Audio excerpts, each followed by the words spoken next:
quite important to get confidence on this kind of matters. So it's really appreciated. Thank you. Today, I will be talking about European Central Bank, its foundations, legal framework, its transformation through the Euro crisis, and what are the relevant accountability mechanisms falling short to harness the so-called new European Central Bank.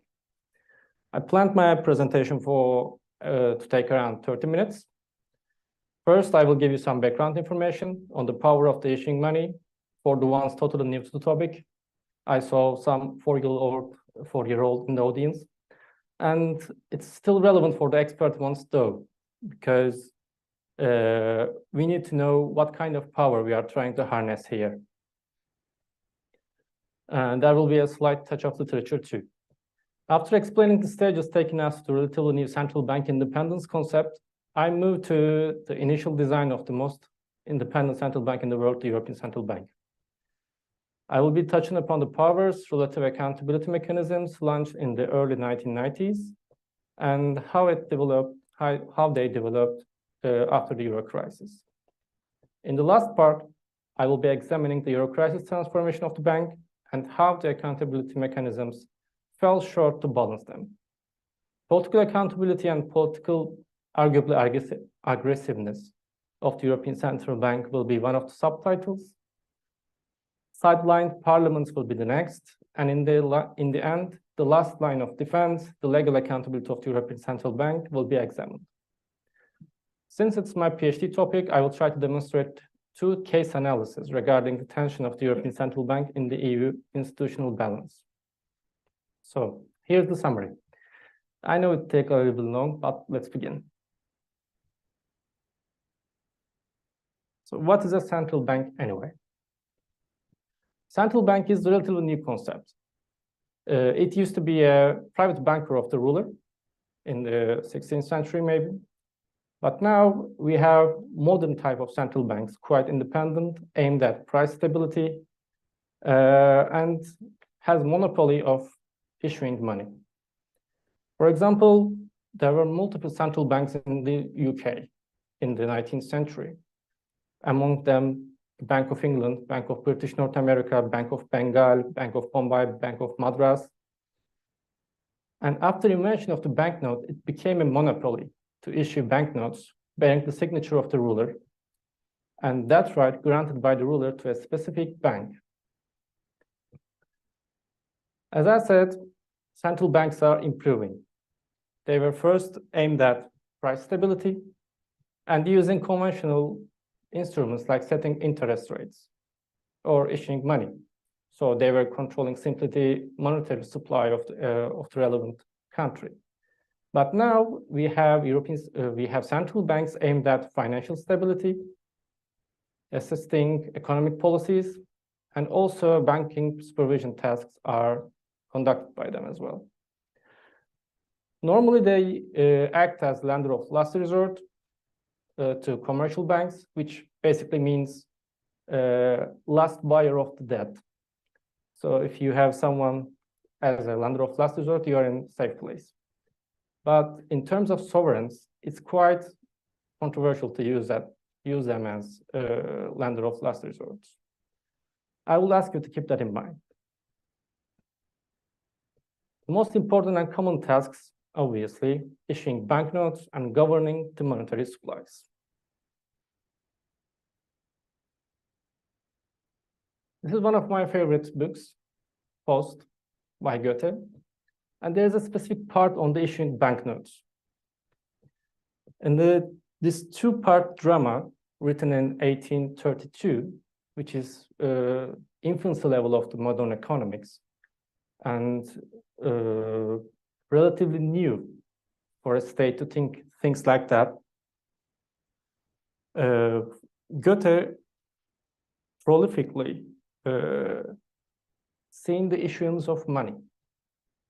In that, Holy Roman Emperor was quite in debt, and there is even no bread in his table. He was that bankrupt. And his army is about to some sort of rebellion against him. They were not renewing their vows. So quite a delicate position for a ruler. But Mephisto, dressed as a jester, came to the royal emperor and says, what if you sell the yet to be dug golden beneath your lands, and the papers distributed to your army as some sort of gold? Would it be helpful? And of course, the finance minister of ruler and emperor himself are quite excited about the idea. But Mephisto, the demon, also warned the emperor. It will trigger the high prices and you end up in a civil war. But it doesn't matter for the emperors, I suppose. So they issued banknotes, the early version of banknotes. And this is what happened. If you issue banknotes and spread across the country, people tend to, how can I say, get the impetus of economic growth. They feel like they are richer than themselves, and they start spending too much. It's even the case for the ruler, because he knew that it was not backed by real money, the banknotes. But even he tried to spend more and more and more, and ended up in civil unrest. Indeed, Mephisto's prophecy was happened. It was like a doom cycle. Quite a terrible one. Where did the Faust, writer of the Faust, got this idea? In 18th century, National Assembly of France tried that kind of banknotes in their system. They were confiscated the church properties, and they sold the shares of that properties to wide audience. But it created some sort of balloon, like a mortgage balloon in the global financial crisis, and ended up in a civil unrest.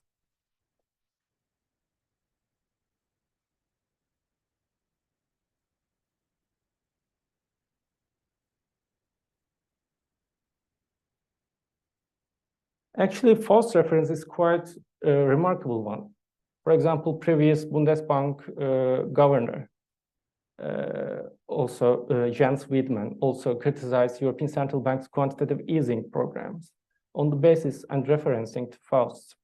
Indeed, European Central Bank was trying to finance their bond buying purchase programs through issuing money. They are creating the money out of thin air, which is quite a dangerous move. First, it may trigger inflation. Second, it devaluates your money.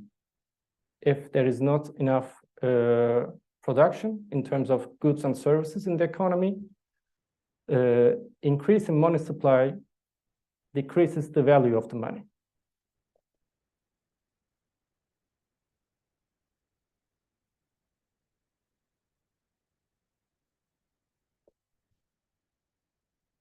And also I need to address the Weimar Republic period, because that's why Germans are quite sensitive about price stability objective. In the 1919, Weimar Republic unfortunately chose to follow that kind of quantitative easing policy. And in 1923, the inflation rate was 3,000% per month. So it's like an unbelievable level of instability.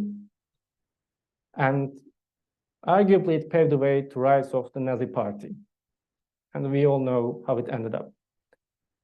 So Germans, after the Second World War, designed the first independent central bank, the Bundesbank. European Central Bank use the blueprints of the Bundesbank, so it's quite relevant in our topic. After Second World War, there's a need of some sort of financial stability for international trade and also investment. So in 1944, UN Monetary and Financial Conference created some sort of Bretton Woods system. In that Bretton Woods system, 1 ounce of gold equated to 35 American dollars, and the rest of the currencies are fixed rate at the American dollar. So there was some sort of a, how can I say, predictability in the markets. But there was an assumption to back this argument, which is United States of America will always have a surplus to match up with the production of gold. But it wasn't the case because it was apparently unsustainable in the long term, and US began to run a balance of payments deficit, leading to loss of confidence in the US dollar and the gold standard. And in 1971, the US suspended the convertibility of the dollar into gold, and the Bretton Woods system officially collapsed. The system was replaced by a system of floating exchange rates, which is like a jungle, to be honest, in which the value of currencies fluctuated based on supply and demand in the foreign exchange market. It was like the situation of the Bitcoin. There is nothing giving real value of the currency. It's only supply and demand. If you have a popular money, a good coin, you get better value.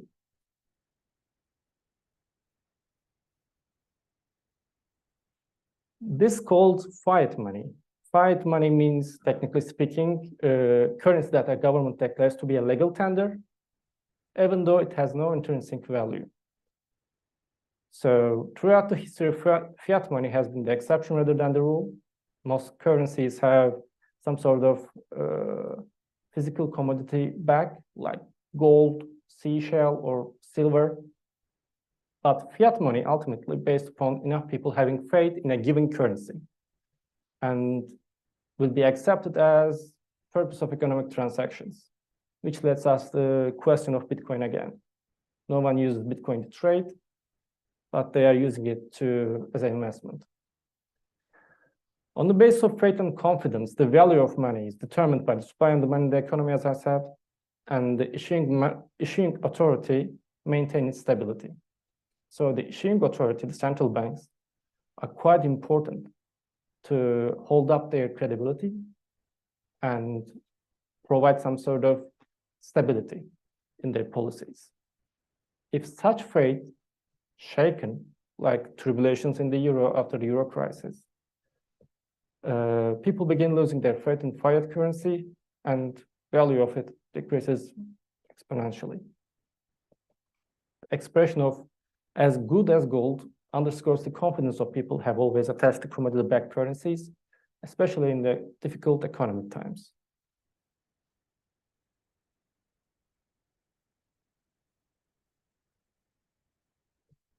So,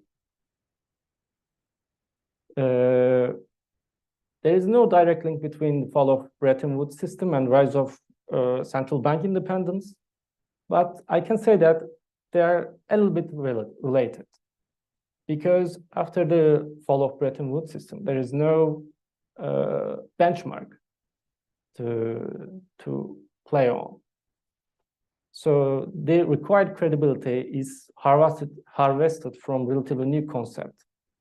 German Bundesbank, as I aforementioned, using that central bank independence concept, but it is not secured in a constitution. This is another level of protection. It was in the basic law.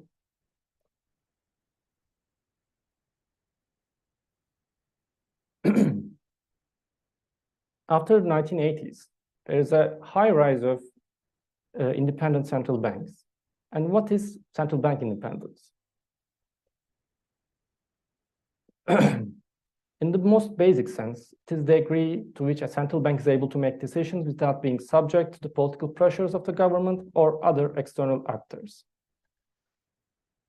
It can take many forms, but it typically includes the following elements, like institutional balance, legal and organizational structure of the central bank, including governance and decision-making process, are totally out of reach of the politicians, or operation independence, which in the banks decide their policies, their instruments, or they use wide margin of their appreciations.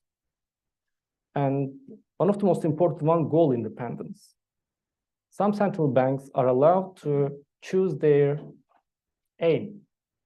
Mostly it's financial, normally it's price stability, but it can be economic growth, it can be financial stability, it can be anything.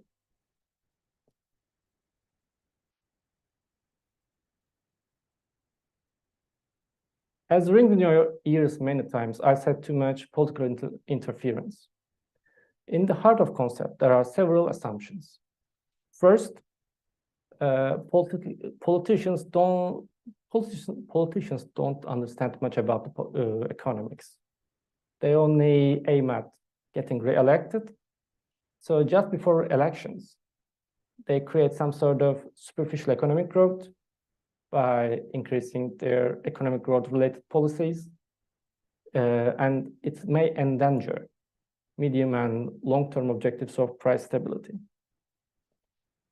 It's been calculated that holding price stability in the medium and long period is more beneficial to the people. But people tend to reach out their houses, cars, cell phones quite easily. So they just fall up in the trap and take the bait, basically. They vote for the election, for the politicians, in creating some sort of impetus just before the elections, and they get elected. And medium and long-term objectives of price stability has been destroyed. So that's why we have some sort of central bank independence, creating some sort of shoulder or arm's length between the politicians and central bankers. And it's beneficial for all of us. In that point, I would like to talk about Bank of Japan, because Bank of Japan, known as the least independent central bank in the modern economies. They were even co-policy making with their finance ministers just before 10 years ago. But their price stability is quite accurate and their inflation rate is quite low. How made it possible?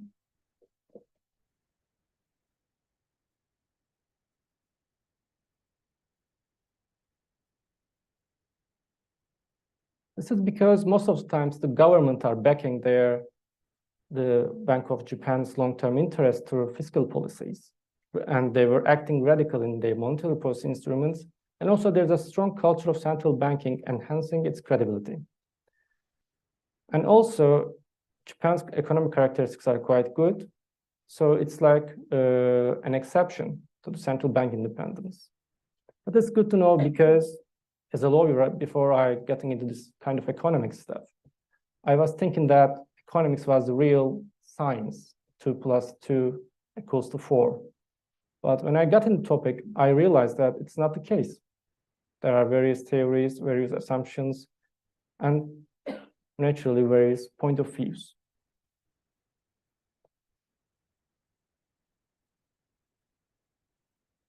So, if we move out to our topic, the European Central Bank and the Euro. Normally, Euro is governed by European system of central banks, in which heads of the national banks of the Eurozone are the shareholders, and they have seats in the governing council or supervisory board, but they need to be representing the supranational idea of Eurozone rather than national policies. So it simply means that they are under heavy influence of the European Central Bank. So apparently, European Central Bank is the one calling the shots.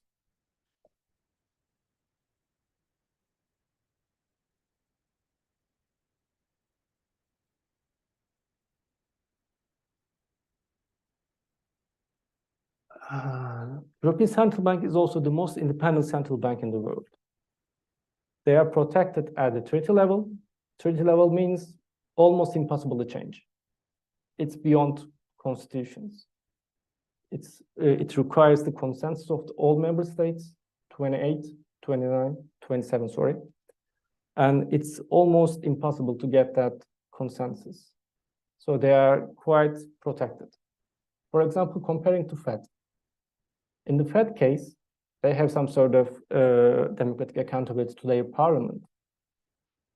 And we can see their tearing apart by the senators or parliamentarians, because they know that their independence is hanging balanced in just a law. It's easily changeable. So they are scared of parliaments. But in the European Central Bank case, there is almost nothing can hurt them.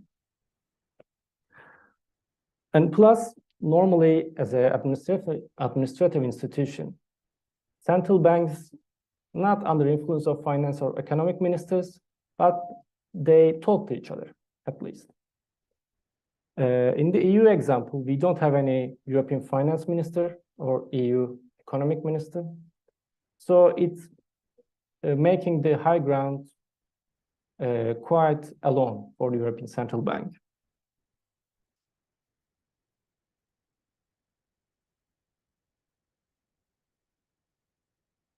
European Central Bank has personal independence. They hire their own people. They have financial independence. It's quite important. They create the money required by something called seigniorage. They have institutionally independent, and they are functionally independent. The most important thing in the European Central Bank independence is price stability objective. The treaty assigning the European Central Bank as the sole follower of the price stability objective, and if it is some sort of achieved, they can help the growth or economic growth of the Eurozone countries. And this has never happened. They are mainly focusing on price stability and quite hardline on that. And the most important thing, treaty is referring to price stability, but not defining what the price stability is. European Central Bank defines the price stability.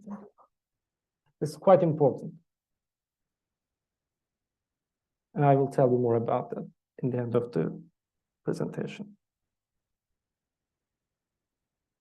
So accountability is some sort of balance for the central bank independence. And we have three types of accountability mechanisms in this sense. Political accountability is not a case because it's neutralized by the central bank independence. And also there is no political counterpart to check the balances of the European Central Bank.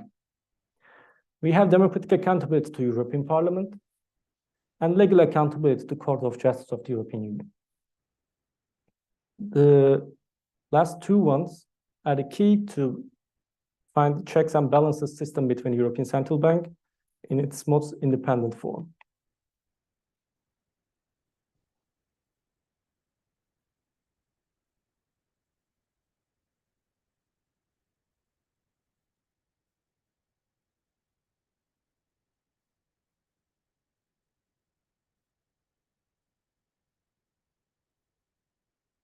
As I said, political independence, they are independent from political parties, both in the national level and supranational level. And Article 130 allows them to do that. What we can do to compensate that lack of accountability through other level of accountabilities, like democratic one and legal one. So this leads us to democratic accountability of the European Central Bank.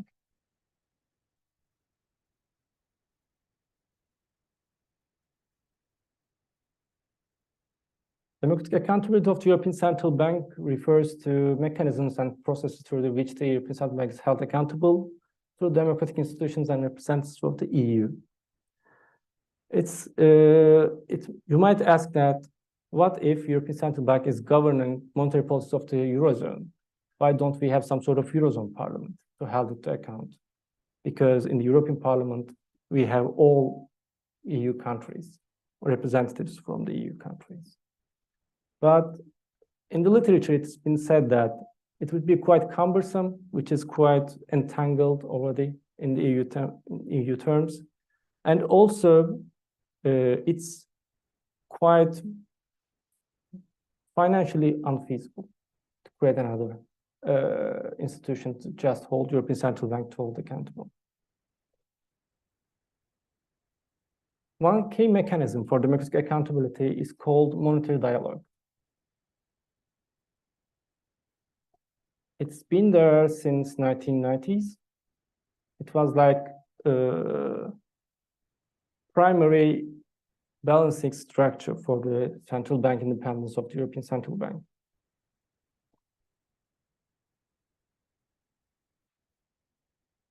Main structure of the dialogue is twofold. First, there is an annual report obligation of the European Central Bank regarding the activities of the European system of central bank and monetary policy. The report addressed the European Parliament, Council, Commission, and European Council. And the President of the European Central Bank is obliged to present this report to the Council and the European Parliament personally in order to prompt a general debate, which in practice results in adoption of resolutions. Furthermore, Executive Board may be heard by the European Parliament's Committee of Economic and Monetary Affairs in formal meetings, either by invitation or by ECB officials' will. According to Rule 126, Rules of Procedure of the European Parliament, these meetings should be held at least 4 times a year. This Rules of Procedure also allows the MEPs to pose written questions to the European Central Bank, which should be answered in 6 weeks or in the next dialogue. Mostly all of these questions and answers to be published in the official journal of European Parliament or European Union.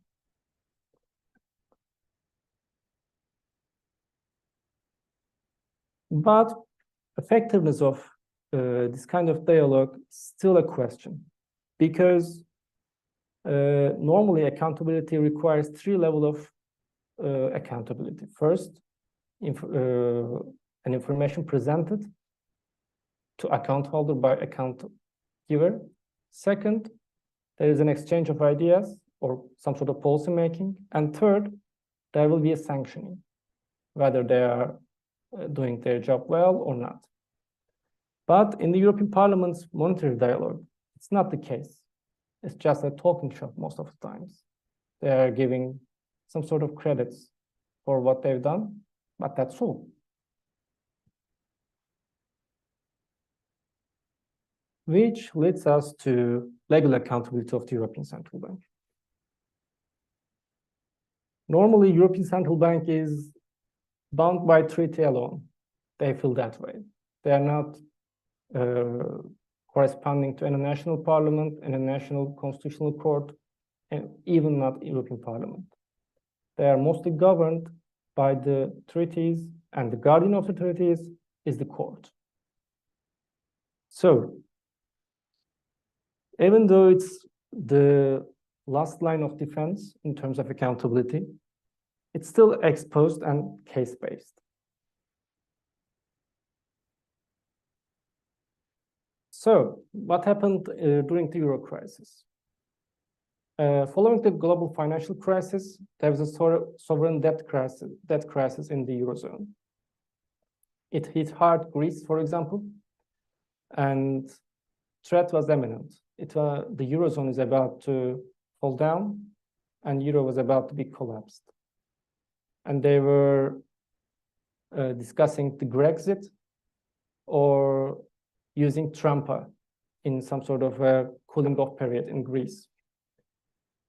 So the crisis emerged, and there were no political leadership to govern this crisis. And European Central Bank came across as some sort of crisis manager in that turmoil. And this led to self-empowerment of the already powerful institution, the European Central Bank. There is a famous declaration of Mario Draghi, the legendary head of the European Central Bank. And he said, within our mandate, we will do whatever it takes. And rest assured, it will be enough. And then he announced outright monetary transactions program.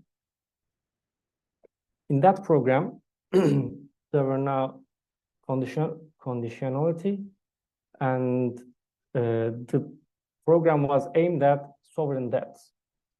As you can remember, I said you can't act as lender of last resort for sovereigns if you are a central bank. It's a big no-no in the central banking world. But in that part, they decided to go that way, even though it means stretching their mandate, because they are not authorized to do such a thing. So they try to interfere in politics of the national countries, especially with Greece, stretch their legal mandate, which is not allowing them to conduct such a unconventional monetary policy, and simply bypass the parliaments.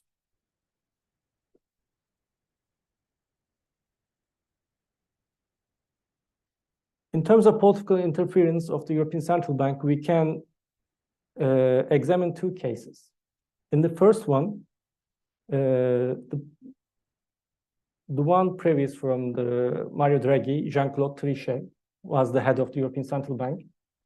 And he sent some sort of threat letters to finance ministers of Ireland and Italy, and warned them about the consequences of not participating in the European Stability Mechanism program, which is some sort of financial assistance based on conditionality.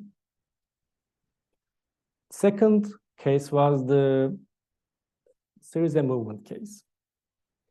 As you may remember, in 2015, there was a case of memorandum of understanding between the European Union and Greece. And Alexis Tsipras and his movement, Syriza, was some sort of a coalition of hardline leftists, was quite anti-austerity, and they get elected on the basis of their policy, their campaign.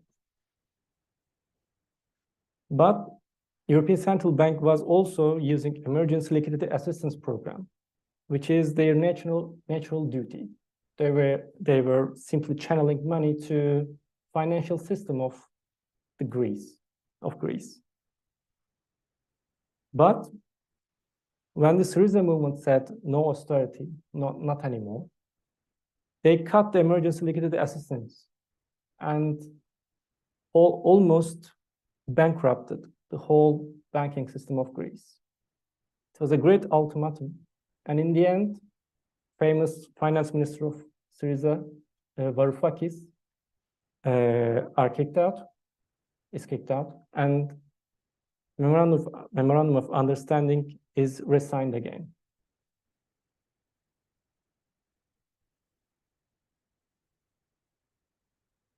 After the Euro crisis, the quality of the monetary dialogues are not improved at all.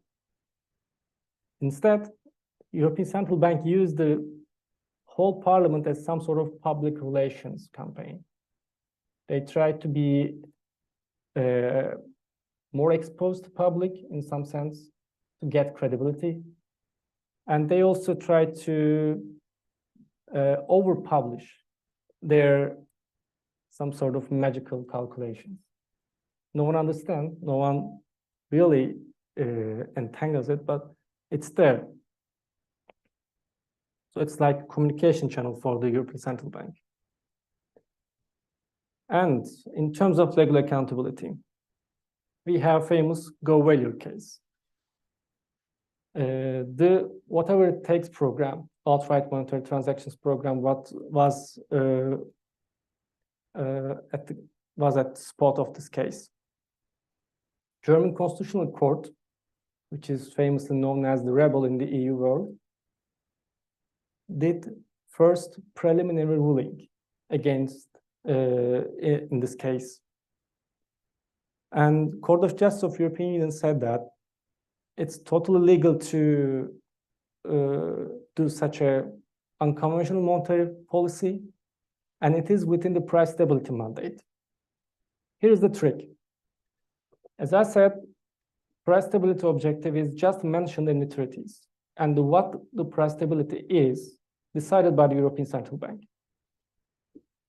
Until that program, European Central Bank was using that specific mandate to decide on the number of inflation rate, 2% or just below 2%. It's like that.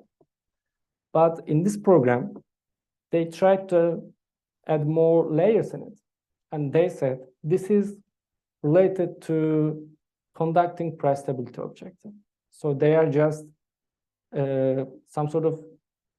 they are into some sort of designing what the price stability requires. So if you go that way, you can add up everything in order to achieve price stability. So they found this kind of back channeling in law, and it is quite controversial, which led us to PSPP case. PSPP was another unconventional monetary policies, and basically the same thing with the OMT, outright monetary transactions program. And as usual, Germans sent case to Court of Justice of European Union for a preliminary ruling. But Court of Justice of European Union sent back the case, copying the OMT mechanisms. They said it's included in the price stability objective, and that there is nothing wrong with it. But in this case, German Constitutional Court decided that Court of Justice of European Union acted ultra vires, which is a catastrophic thing, because German Constitutional Court was defying the Court of Justice of European Union. It is the first time in the whole EU history. And also said that European Central Bank is not clean-handed now. They need to explain themselves to us directly, which is another innovation. This crisis is solved through political channels. European Central Bank sent the relative secret documents, official documents, to Bundesbank. Bundesbank handed the documents to German Parliament, and German Parliament sent the documents to court. And after examining the documents, German court said that, yes, it's within your mandate, it's no problem.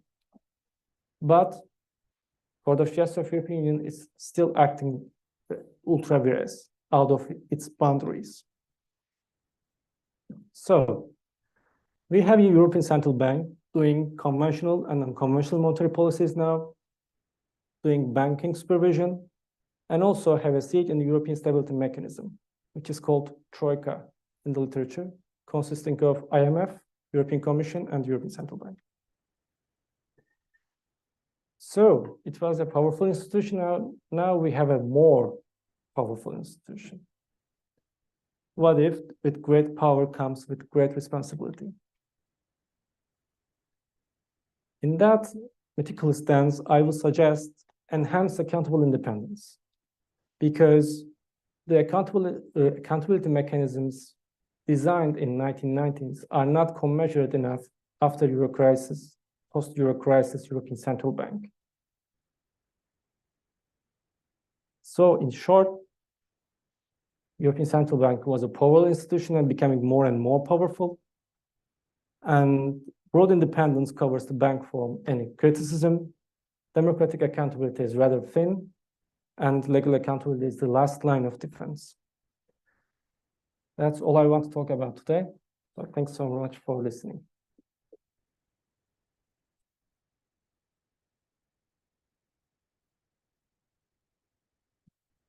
Do you have any questions for our guests? if you have.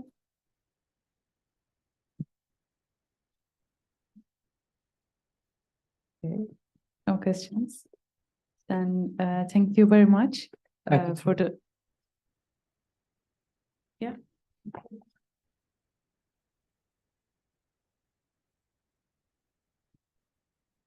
Thank you so much for an excellent talk. I just wanted to ask, you mentioned Japan earlier on in the talk and the Japanese central bank, and I was just wondering, are there any principles in that the European Central Bank could use today that would sort of help the problem? Sure.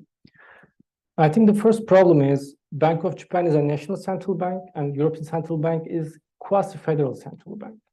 So they are not within some sort of state system. They have no administrative equivalents like Bank of Japan has. There is no European finance minister, European economic minister. And plus, there is some sort of consensus between Japanese politicians and Japanese central bank. So they are in the same way, in the same page, so they can cooperate. But in terms of European Central Bank, I'm not sure it's capable of, because there are so many interests, so many divisions, as you know, two-speed Europe or something, South and North division, or periphery countries and central countries. So it's hard to have some sort of cooperation ground between these two. Thank you. Thanks for your question.